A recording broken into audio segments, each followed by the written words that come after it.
ሰላም ጤና ይስጥልኝ የሀገሬ ልጆች ውድ ኢትዮጵያውያን እንደምን አላችሁ?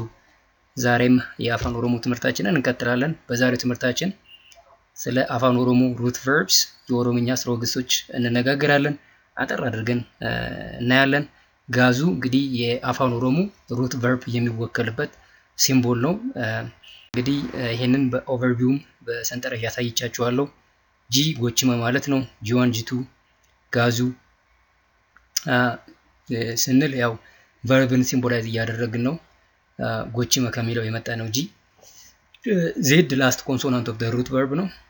ይሄ ላስት ኮንሶናንት given root አፋን ኦሮሞ verb in the simple present tense conjugate ሲደረግ importantly determine የሚያደርገው ላስት ኮንሶናንቱ ነው። ስለዚህ ዜድ የሚጨርስበትን ላስት ኮንሶናንቱን ትኩረት ሰጥተን እናየዋለን ማለት ነው። እስኪ የተወሰኑ ምሳሌዎችን እኔ all this what I am going to tell you root verb የሚባሉት ናቸው ማለት ነው። በአፋን ኦሮሞ መነሻ ግስ ስርወ ግስ የሚባሉ ናቸው። ስለዚህ ሁሉም ኡ ብለው ነው የሚጨርሱት። የተወሰኑትን እኔ ሶቡ መዋሸት ነው። ቱ ላይ ማለት ነው። ላይ ውሸት መዋሸት ማለት ነው። ስለዚህ ላስት ኮንሶናንቱ ቢ ነው። ላስት ባውሉ ደብል ዩ ነው። ባጩ ላስት ኮንሶናንቱ ሲ ነው። ሲ እንግዲህ በአፋን ኦሮሞ ጫ የሚል ድምጽ ነው ያለው።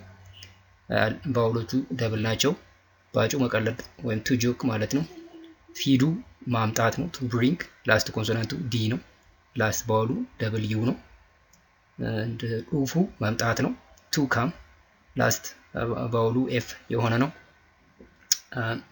እንደ ባውሉ ደብል ዩ ነው። ፊጉ መሮጥ ነው።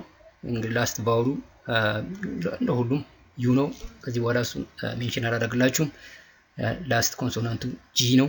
ጋ በአፋን ኦሮሞ ፊጉ መሮጥ ቱ ራን ደንደኡ መቻል እንግዲህ ይሄ ደንደኡ ላስት ኮንሶናንት ቦታ የያዘው መለቶ ሁዳ ወይም አፖስትሮፍ ሳይን ነው። sometimes በኤች ሊወከል ይችላል። ስለዚህ አልፋቤቲካሊ ላስት ኮንሶናንት ኦፍ አፋን ኦሮሞ ሩት ቨርብስ ሜንሽን ስናደርግ የመለቶ ሁዳን ቦታ በኤች እንተካዋለን ማለት ነው። ሶ ደንደኡ መቻል ነው። ካን ማለት ነው። እንግሊዝኛ ከበጁ ማክበር ላስት ኮንሶናንቱ ጂ ነው ወይም በአፋን ኦሮሞ ጂያ ተብሎ ነው የሚነበበው። ሶ ከበጁ ነው ይሄ ግስ ሲነበብ ትርጉሙ ማክበር ቱ ሪስፔክት ነው።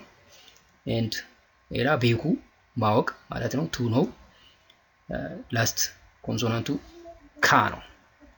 ኬ ማለት ነው።